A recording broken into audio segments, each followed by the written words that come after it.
স্বাধীন করেছি, আমাদের বাইরে রক্ত দিয়েছে এদের স্বাধীন করে সন্তান তুলানোর জন্য। সেই সন্তানকে এখনো আমাদের আশেপাশে ঘুরেছে, আমাদেরকে হুমকি টুমকি দিচ্ছে, যদি পারে আমাদেরকে মেরে ফেলবে। কিন্তু পুলিশ কি করছে?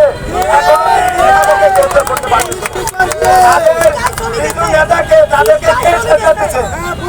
সন্ধ্যা 7টা কি 8টা অনুমানিক আমার বাইকে 10 থেকে 12 জন সন্ত্রাসী হামলা, তাদেরকে কুপিয়ে হত্যা জখম। ওপেন ভিডিও আমি পুলিশের হাতে দিচ্ছি, ওপেন ভিডিও ওসি সাহেবের হাতে দিচ্ছি। কেন এখনো তিনি গ্রেফতার হয় নাই? আমার ভাইকে যখন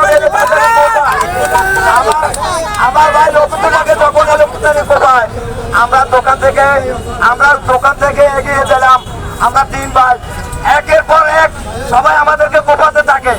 আমাদেরকে কোপানোর পরে আমরা টিকতে পারতেছি না তাদের অর্থের কাছে, তাদের ইন্ধনদাতাকে পুলিশকে। আমার ভাই মৃত্যুর সাথে পাঞ্জা লড়তেছে চিটাগাং মেডিকেলে বর্তমানে। তার একটা পাকে আলাদা করে ফেলছে, মাথার ভিতরে 18টা কোপে জর্জরিত। এখন আমার বাকি অবস্থা সন্তোষী ওপেনিং এখনো চাঁদাবাজি করতেছে, ঘুরতেছে, আরো আমাদের হুমকি দিতেছে ঘরে কিভাবে থাকবো।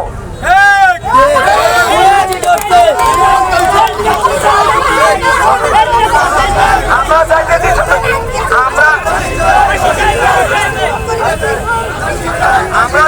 যে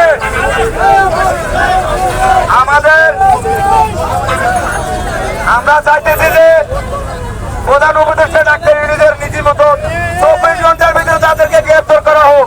যদি গ্রেফতার করা না হয় তাহলে আমরা আরো কঠোর আন্দোলন নিতে বাধ্য হব। পুলিশ কমিশনের কার্যালয় ঘেরাও করার কঠোর আন্দোলনে বাধ্য আমরা হব যদি 24 ঘন্টার ভিতরে আসামি গ্রেফতার না হয়। আসামিগুলো এখনো ঘোরাফেরা করতেছে। প্রথম আসামি ইসমাইল, সোহেল, করিম, রশিদ। আমরা বলতে পারতেছি না, আমরা সবাই আহত, সেজন্য কিছু বল। আমার ভাবি কিছু বল। মাদক ব্যবসায়ী বলেন, চাঁদাবাজ বলেন, সব কাজে তারা জড়িত।